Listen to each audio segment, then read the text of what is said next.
Hello YouTube, and welcome to an all-new Elder Scrolls lore video. Today we're talking about the fall of the Imperial city during the Plane Melt, which was the Second Era event which led to the events of the Elder Scrolls Online, in which the Daedric minions of the Daedric Prince Molag Bal invade the mortal plane. Now, after talking about that initial fall of the city, we also need to talk a bit about the events which happened in the city after its fall, as we'll also be talking about the contents of the Imperial City questline for the Elder Scrolls Online, as part of my effort to document all of them eventually on the questlines. So, without any further ado, let's talk about the Imperial City.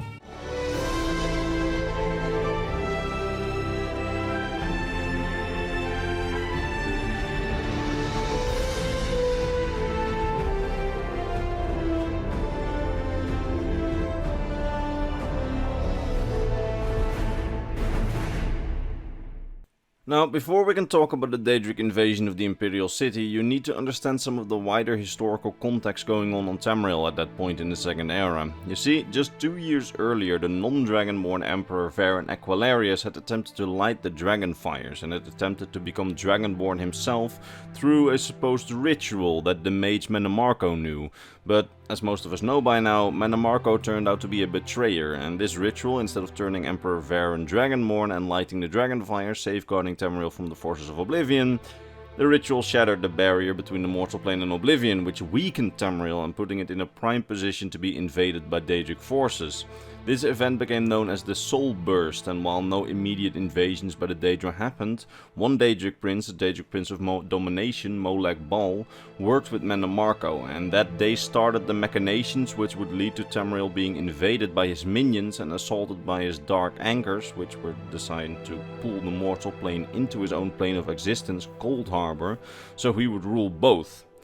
Now, at the same time of the Soul Burst, Emperor Varen disappeared mysteriously, and his wife, Clivia Tharn, took over as Empress while firmly under the influence of Menemarco the Betrayer.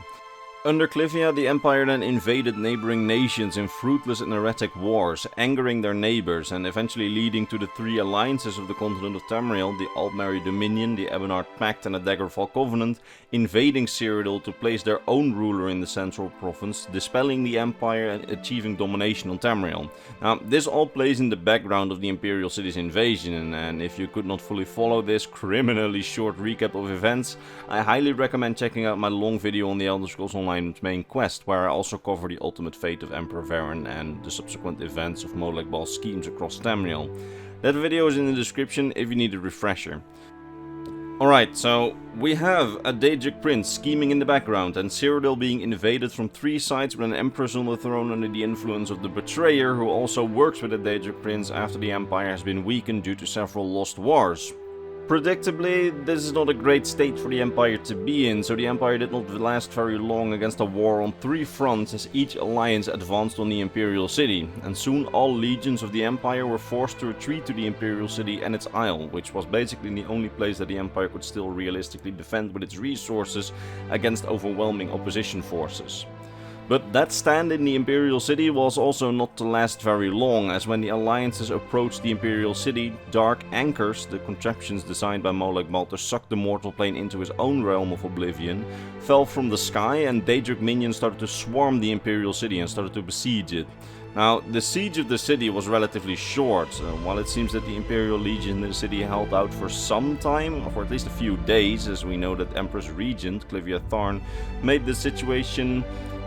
much worse for her own people during those few days by sending men to die in fruitless battles to defend non-strategic positions. I mean, we can witness memories of her arguing with one of her generals about the strategy to defend the city, and then the general becoming ever more disobedient and done with her shit and her incompetence, as her incompetence led to quick losses and an even harder battle to defend the city. Although it is possible that at that point Clivia Tharn was already dead and replaced by a Daedra in disguise by Menemarco, which would make it logical as to why she would want the city to fall quicker, so the incompetence may have been on purpose, as I discuss in my video on her, which is also in the description in case you want to catch up on some of the lore surrounding her. Some Imperial generals do argue that if it hadn't been for Clivia Tharn's behavior, they may have held out longer and they may not even have been struck by betrayal from within. As the final blow to the city's defense came when a large portion of the Imperial Legion, some sources say almost all soldiers in the city, betrayed the Empire and instead swore fealty to Molag Bal and his Daedra in exchange for promise of riches, power and an end to the war. Now, this sealed the city's fate, as these soldiers, now named Legion Zero, opened the gates of the city for the Daedra, and with the Daedra hunted down those still loyal to the Empire and to mortal kind as a whole.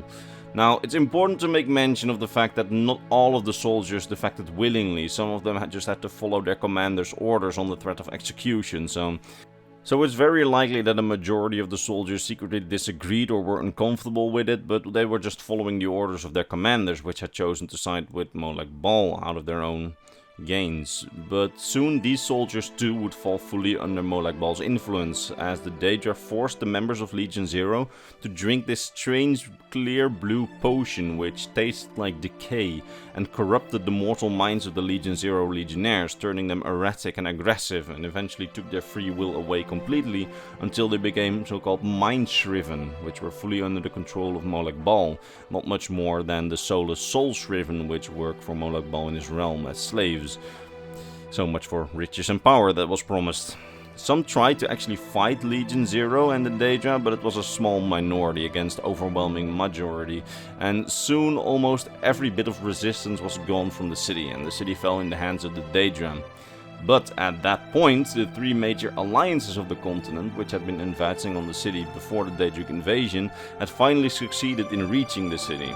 You see, when Molag Bal invaded the city, he had his minions destroy the bridges leading to the city, preventing the alliances from taking the city or helping their fellow mortals against the Daedric forces.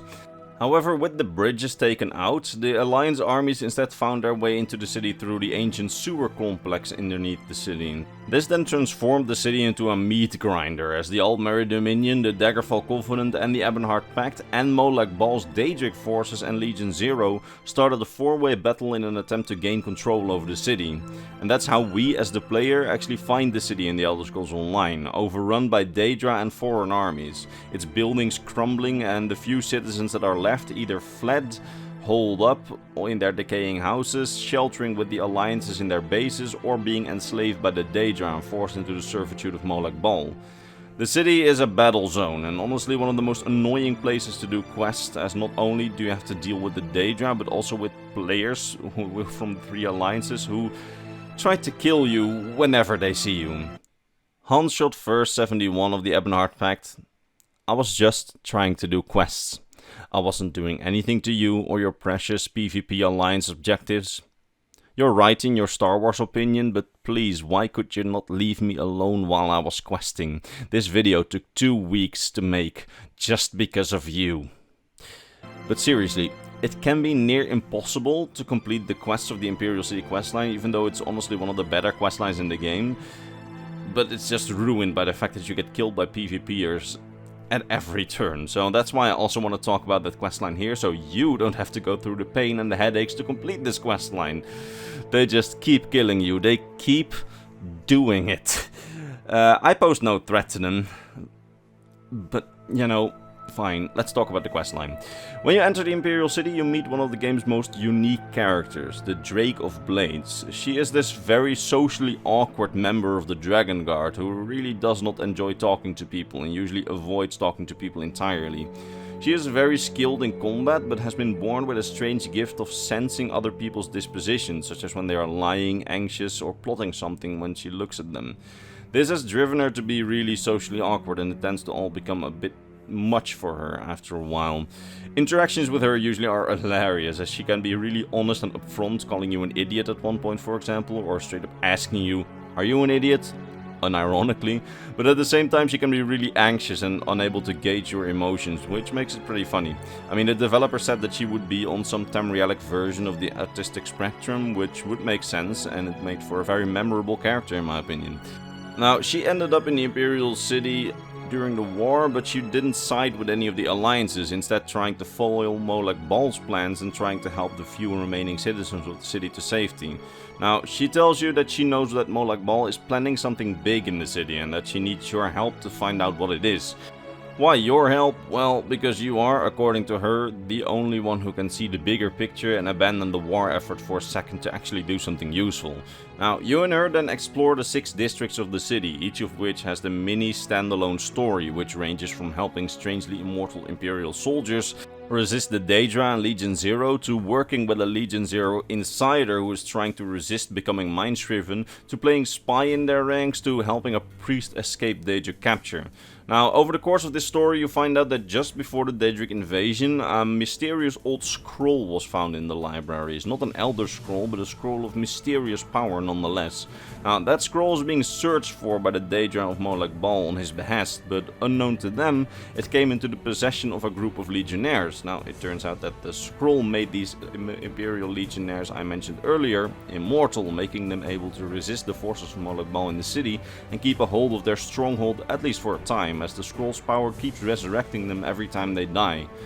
This scroll, which had been lost for a very long time, once deciphered, turns out that it can be used in an ancient ritual at a place called the Dragonfire Cathedral, a large secret hall far below the Temple of the One, which is the place where the Dragonfires burn when there is a Dragonborn Emperor on the Cyrillic throne. Now, this cathedral far below the temple holds the so-called Sublime Brazier, which is the place of origin of the Dragonfires when they are lit.